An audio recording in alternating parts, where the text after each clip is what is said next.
So the first thing I do is I look in the paper, see what's going on. Well, one of the first things I saw was that the Long Beach Police Officers Association are going to hold this benefit. There's a little bit of a controversy about it because they were using Long Beach police officer stationery to send out invitations to this disco party and dinner dance for McDonald, this murder suspect. I remember reading that and saying, "My God, that's that same guy. This is that guy."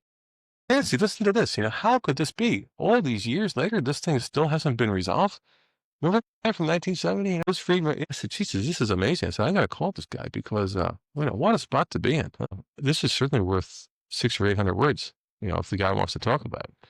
And I thought, well, my first thought was the guy is probably not going to want to talk at all. He wouldn't even return the phone call. I mean, here's a guy who's being accused of all those years. And now he's out here. And the last thing in the world the guy's going to want to do is talk to some stranger from a newspaper, and he must be besieged with people wanting to talk.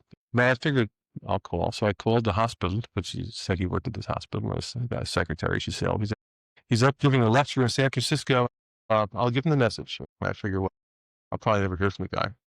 I'll call him again. The next morning, 7:00, 7:30 maybe. My phone rings. It's, "Hi, Jeff MacDonald." He says, "How do you like it out here?" Well, I said, "Well, it's okay." And he says, "Yeah, I've always amateur. It's a great sports section." I said, "Yeah, you a sports fan?" Because he's like interviewing me. Sort of odd thing. I said, "Well, I want to talk to you about this whole case that you're involved in." And he's had no hesitation. He said, "Well, okay, when can you come down?" You know, it's like you say you want to talk to me about this whole case. I said, "Well, okay." I went to ask him to write this piece. And as I described in the early beginning of the book, that one brief first person section, it was like that. We had this breakfast and I'm asking him these questions. They said that he'll talk about anything. He'll talk about the persecution of him. He gets very indignant. He got the way they're out to get him and how hard it is and how how he's bearing up under all the strain. Of course, he wouldn't.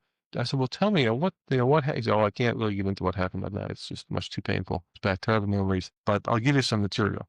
And then we're back at his house, and he has this packet of clippings over the years, and the Colonel Rock report, the 64-page report that concluded that the charges against him were not true, which by itself, without access to the whole transcript of the hearing, without knowing anything, didn't make much sense to me. As a solitary document, it was hard to understand. There's no context for it. And he asked me at that time whether I'd be interested in writing a book about. And one of the reasons I had gone to California was to spend a couple of months figuring out what book to do next. And here was somebody after 10 days out there, he's proposing that I write a book about this. And I could see immediately that there were potential problems because here's a man who is maintaining his innocence of arguably the worst crime a person can commit, murdering his own family. And either he did or he didn't.